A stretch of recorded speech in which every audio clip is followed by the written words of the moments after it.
Энэ удаагийнхаа бичлэгээр 2025 оны шинжлэх ухааны уран зөгнөлт The Shrinking Man киног товчлон ярьж өгөхөөр сонголоо.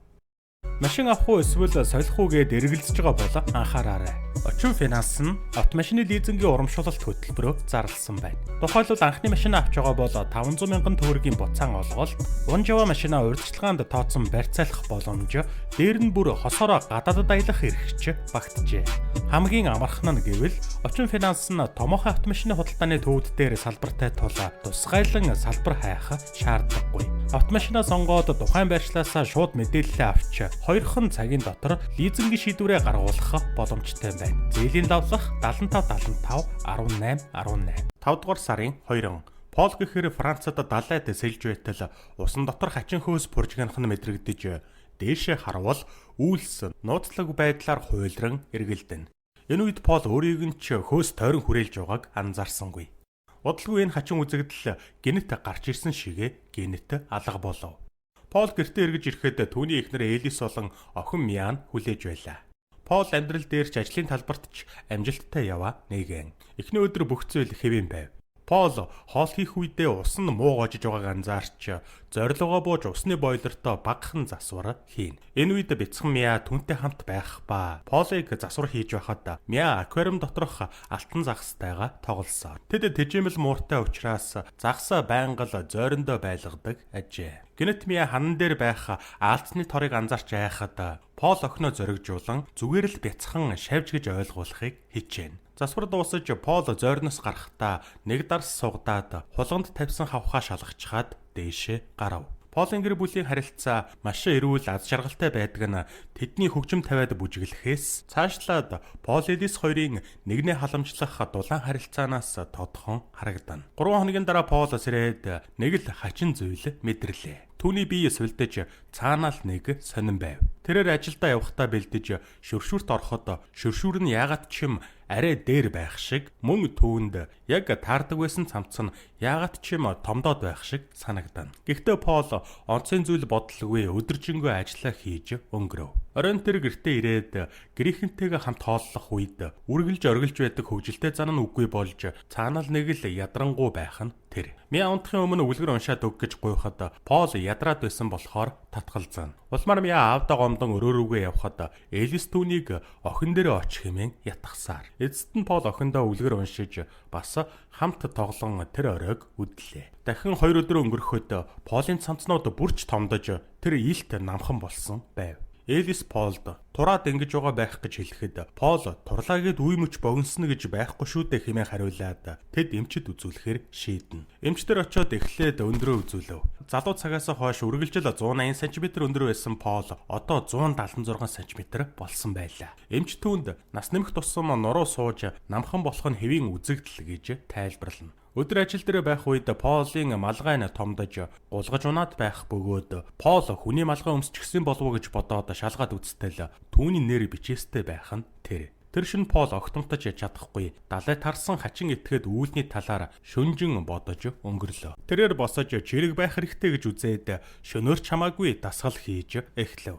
Дахиад 10 өдөр өнгөрөхөд Полын нүүрэнд бараг л тулдаг байсан шүршүүр одоо тэр дээр байгаа мэт санагдана. Гэнэт түүний хуруунаас хурмын бөгж нь гулгаад унчхав. Пол шүршүүрээс гарч ирээд гал тоогоонд байх Элис дээр очтол тэр одоо эхнэрээсээ ч намхан болжээ. Энгийн хөвшрэлт биш гэдгийг ойлгосон хосууд энэ асуудалд одооноос нухацтай хандаж эхлэх ба Полыг бүтэн биений шинжилгээнд оруулахар шийднэ. Эмнэлэгт очиод олон цагийн шинжилгээнд орсон Пол Элис хоёрт эмч уулзаад юу болоод байгааг тайлбарлав. Пол өндөр нь одоо 165 см болсон, жин нь 63 кг болсон. Түүний биед ямар ч өвчний шинж тэмдэг байхгүй. Эмч өмнө нь хизээч хүн 2-7 хоногийн дотор 15 см хүртэл хэмжээгээр намхан болж байсан түүх байхгүйг хэллээ. Энэ цагаас хойш Пол тогтмол эмнэлгийн хяналтанд байж байнга л шинжилгээ өгч эхлэв. Эмнэлэг твтэх Пол шөнө бүр хачирхалтай үүлийг дахин зүүдлэх бөгөөд нэг шөн сэрээд яасан ч жижигсээд байгаа болохоор эмнэлэгт цаг мөнгөө үрж хэвтгээс залхаж шууд л босоод гэрлүүгээ харив. Энэ цагаас хойш Пол гэрээсээ гарахгүй бүгэх боллоо. Түүний хөл одоо буудан дээрээ суухад газар үйл хүрнэ. Яг л хүүхэд шиг. Элис Полыг харах болгонд дотор нэмтэрч аврал хайсан харцаар Полыг ширтсээр. Дахиад хэдэн өдөр өнгөрөхөд Пол хувь тавилантайгаа нэгэнтээ эвлэрч түүнд ирэх эмнэлгийн дуудлаганд хариу өгөхөө болж гэр бүлтэйгээ ч харьцах нь багасна. Тэр яг л буудан дээр байрлуулсан хүүхэлтэй шиг л хэмжээтэй болжээ. Элис учир нь олдох хүртэл Мия гэмээ өөдөр нь орхиж хаанихтэй очиж тусламж авцгаая гэхэд Пол дургуйцсан. Одоо мууртай ойр байх нь Полд маш аюултай болсон болохоор Элис муура гадаа байлгах болов. 2 сар өнгөрөхөд Пол гуталтнаас томгүй болж жижигслээ. Гадаа амьдрах болсон муур Полыг яг л олзоо харж байгаа мэт цонхны цаанаас цоо ширтсээр. Гэнэт хаалга дүлхүрдэх чимээ гарч Элис байр сонирхож байгаа 2 хүний хамт гэртээ ирэв. Сандарсан Пол орон доогуур ороод байшинг нь зарах гэж байгаад маш их уурлана. Зочид явсны дараа Пол Элис хоёр нилээдгүй ширүүн маргалтав. Пол байшингаа зарахгүй гэх боловч тэднийх одоо орлогогүй болсон болохоор зархаас өөр арга байхгүй хэмээн Элис уурлаа. Элис уурандаа жоохон л дууга өндөрсгөн орилоход түүний хоолой Полд хүчтэй долгион болж ирэн түүнийг ганхуулна. Элис уучлалт гуйгаад агаар амьсгалахаар гэрээсээ гарав. Энэ үед бяцхан Мия аав ээжигээ маргалдаж байгааг булангаас харах бөгөөд түүнийг анзаарсан Пол ядаж охинтойгоо ойр байхаар шийднэ. Пол охиныхоо тоглоом байшин дотор ороход бүхий л зүйл яг л түүнд л зориулагдсан мэт таарав. Мия аавтайгаа мангас болж тоглодог байсан үеэ санаад араатан шиг архирахад чанга чимээг Полын жих хүлээж авч чадахгүй бүх бие нь тэр чигтээ дагжин чичирнэ. Тэр шин Пол унтаж байсан Элис дээр очиод уучлалт гуйхад Элис ч уучлж түүнд гараа өгч түүний дулаахан гарын алга Полд бараг л орон мэт байлаа. Дараагийн хэдэн өдрүүдэд Пол улмал бяцхан болсоор тэр одоо гэр дотоораач чөлөөтэй явж чадхаа болжээ. Пол сэтгэлээр бүр мөсөн монохгүй байх гэж хичээн загсны дэгээ болон утас ашиглаад авирахад тус болох хэрэгсэл хийж эхлэв. Энэ үед гадаа байсан муур түгжээтэй хаалгаа самартсаар удахгүй гинэт түгжээн мултарч муур нь ороод ирлээ. Пол зочсондоо аргашаас авахдаа загсны дэгэн дээрээ унаж гидсээ урж гэмтэн. Тэр цамцаа тайлж шархаа хартал харьцангуй аюул багтай шарах байв. Гэхдээ энэ нь юу ч шээ.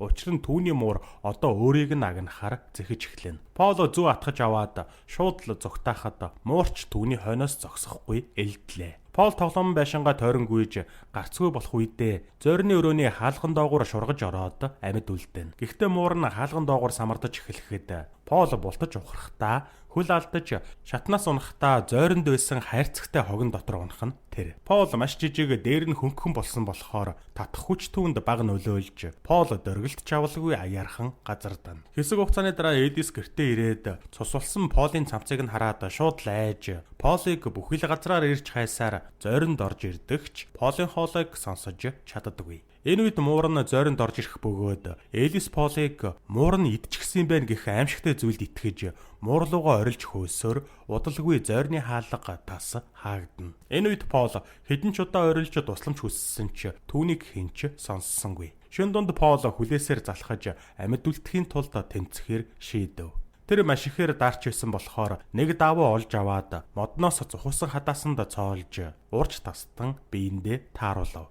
Дараа нь нэг утас олж аваад өнөх давуугаа нөмөрч бүслээд даар хараггүй боллоо. Пол хайрцагын дотроос шургаж болохоор нүх олоод гарахад зойр нь маш том, бараг л шинэ ертөнц мэт санагдана. Хав харанхуй зойрыг жоохон ч гэсэн гэрэлтүүлж байгаа цор ганц зүйл нь шөнийн тэнгэрийн бүдэгхэн туяа байв. Пол зойрон дотор алхаж эхлэхэд түүнээс гадна өөр амьд зүйл гитээд байгаа нь илт мэдрэгцээр. Айсан Пол зүгээ барьсаар шууд л гүйж доороо бяцхан шар гэрэлтэй усны бойлрыг олж хараад давсан дээр нь гарч хэсэг амарна. Тэгээд тэрээр онгорхой цонхоор гарч болох юм гэж бодохтой зэрэгцсэн цонх шумуулны тороор торлогдсон гэдгийг санав. Хэдий гарцгүй болсон ч усны бойлроос ус тусалж байгааг анзаарсан Пол уух бас шархаа цэвэрлэх боломжтой болсондоо баярлана. Энэ орой үүнээс цааш явах аюултайг ойлгосон Пол өнөөдөртөө зүгээр л унтаж амархаар шийдлээ. Өглөө нь Пол нэрийг нь дуудах Миягийн хоолойг сонсоод шат руу гүйж очиод тусламж дуудан орилдогч түүнийг Мия яг л Элис шиг сонссонгүй. Хэдхэн алхаад гарчдаг байсан шат одоо яагаад ч давж чадахгүй хан мэтэл санагдана. Удалгүй машин асах чимээ сонсогдож айжмаар намтахад Пол грекн нь явсан гэдгийг ойлгов. Үүний дараа Пол дохио өгөхөд хэрэг болох зүйл хайж яваад шохой олно. Пол хамаг тамираа барж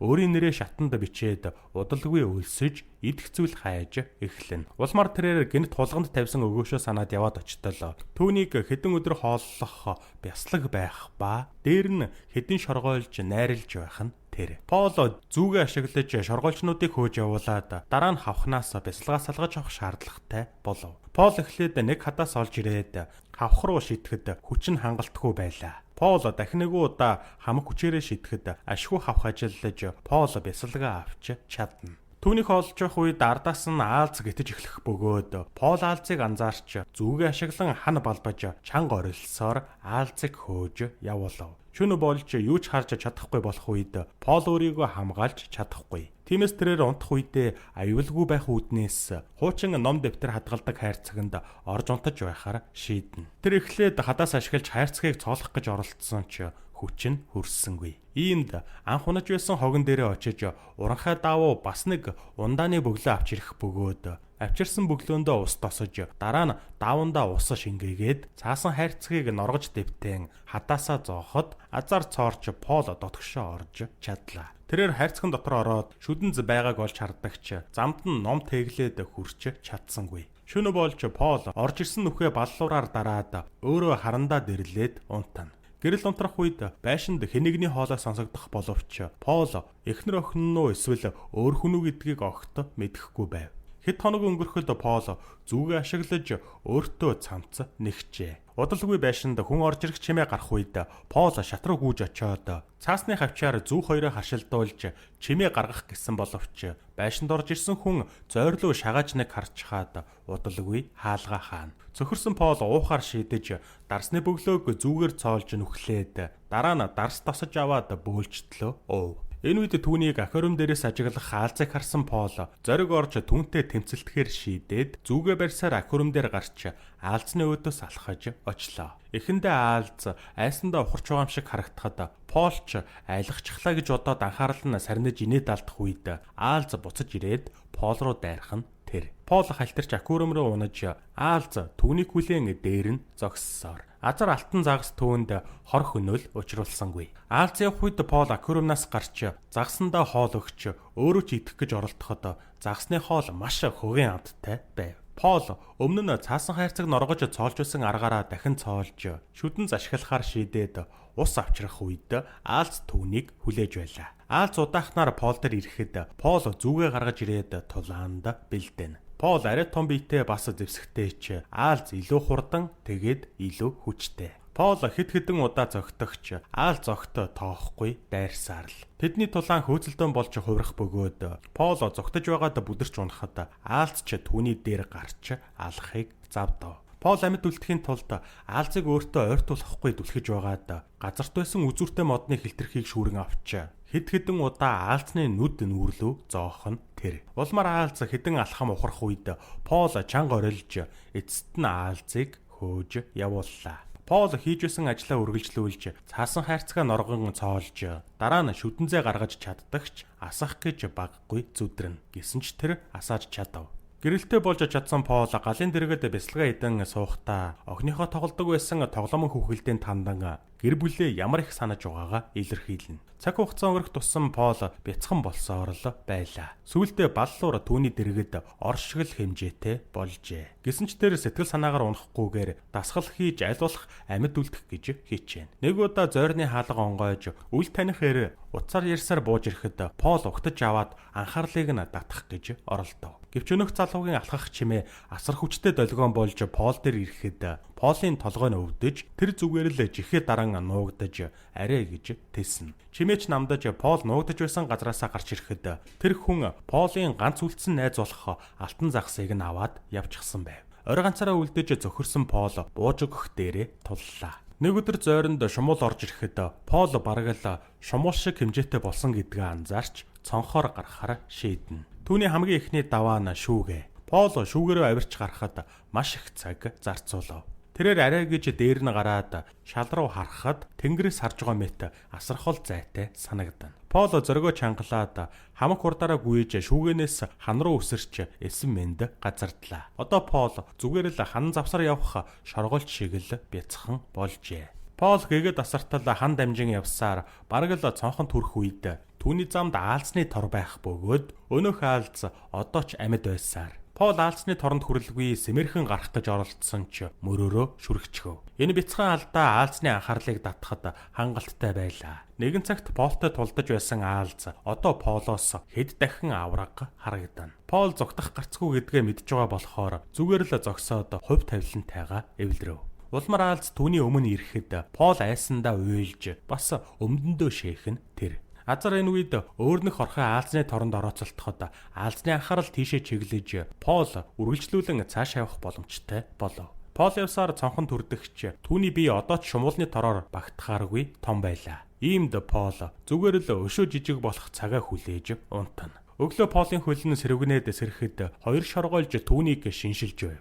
Пол шоргоолжнуудыг өшөглж хөөгөөд тэднийг ажиглаж байх үед гинт аалз гарч ирээд нэг шоргоолжийг барьж аваад алчхан тэр. Энэ үед Пол тороор гарах оролдлогоо хийхэд асуудалгүй багтана. Пол аалз хоёр нэгнээ сүүлчийн удаа ширтлээ. Пол алхсаар шөнө болов. Зассан зүлэг яг л өндөр мод шиг харин тусал ус маш том хийлсэн бөмбөлөг шиг л харагдана. Удалгүй түүн дээр нэг эрвэхээ ирэхэд эрвэхэн дэвх далавч Полд сэвэлзэх салхи шиг л мэдрэгдэв. Пол тоолж барамгүй асар их одны доор дэвэх эрвэхийг хараад өөрийн ирэхгүй нулимсан зийлэгнэж гариг ирэхс ямар том бас үцэглэнтэй гэдгийг мэдрэнэ. Тэгэд Пол эхнэр Элис охин Мия хоёроо санаж тэдэнтэйгээ ахиж хизээч уулзахгүй юм байна гэдгийг ойлгов. Үүнтэй зэрэгцэн Мия охин одоо түгсэн үцэглэнтэй шөнийн тэнгэрийг хэдий өөр газар байгаа ч аавтайгаа хамт ширтээд хэвтэж угаагаар кино төгсдөг.